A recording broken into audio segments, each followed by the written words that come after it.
We're tracking heavy snow, the chance for hurricane-force wind gusts and whiteout conditions across the eastern seaboard. The Outer Banks in North Carolina faces upwards of a foot of snow. Fox Weather storm specialist Mike Seidel is live in Kill Devil Hills now. Mike, where you are, you're under a little bit of everything in terms of alerts. You have high winds, you have the winter storm, coastal flooding. It's really just a mixed bag there. How are current conditions? Everything is going to be thrown at us in the next 24 hours, Melanie. The wind's going to ramp up. We could get gusts 50, even 60 miles an hour, maybe offshore, maybe 70 miles an hour.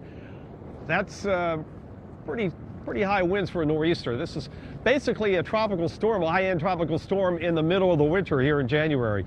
We also have the coastal flood warning. Tide's going to come up. The tide of concern is tomorrow morning around 7 a.m. with inundation maybe as high as 4 feet above normally high ground. This beach is going to get covered with salt water, but the buildings will be fine. Look at this dune line here at Kill Devil Hills. Very, very formidable and very, very healthy. So that's going to keep the water. I don't even think it would get up to the buildings without the dune line. But we have to worry about the winds knocking out power, potentially some sporadic power outages. Now here on the Outer Banks, if you know this area, there's not a lot of vegetation. There's not a lot of trees.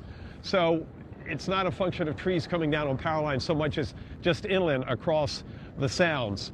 But with that said, when you got 60, potentially 70 mile an hour wind gusts and heavy wind-driven snow, no doubt there's that potential for some power going out. And the cold weather, 31 right now. Actually, just checked 32 at First Light Airport. It may go up another degree or two, so it's going to be kind of a wetter snow early on.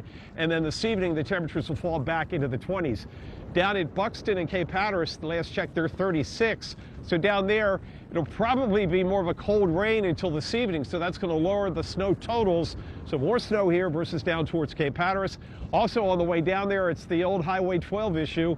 Even though they put in the jug handle, they still have issues on 12 because the Atlantic is literally feet from the highway on the other side of the man-made dune. And that is going to shut down again, especially I think by this evening, with a high tide this evening. That may be when they have to close that down. So we've got everything on the plate and beach erosion. By the way, look at that down there. We still have the picture there of the beach getting eaten up as the tide goes away. You can see about an 12 to 18 foot cut there. Where I'm standing here, it's more of a berm, and it slopes down to the 45-degree ocean water. The reason Buxton is so warm down there, or warmer, and they're going to get rain to start, is because the ocean there, the Gulf Stream, comes right up towards the point there, and the water temperature there yesterday was about 65 degrees. Makes a big difference. And it's really that temperature gradient in the Atlantic. That's one of the issues and one of the factors that helps develop these storms, along with a strong upper-level, high-level jet stream energy and the spin in the atmosphere, which we call in meteorology vorticity. So everything's coming together for a bomb cyclone with the pressure dropping, by definition, at least 24 millibars in 24 hours. And that's going to start happening this afternoon and this evening. Then later tonight, it really bombs out, and the winds are going to ramp up here, Melanie, along with the snow. It's going to be quite the picture, and we'll be out here live starting at 7 Eastern on Fox Weather, right out here, maybe a little closer to the dune line, but to give you the dynamic pictures and the snow.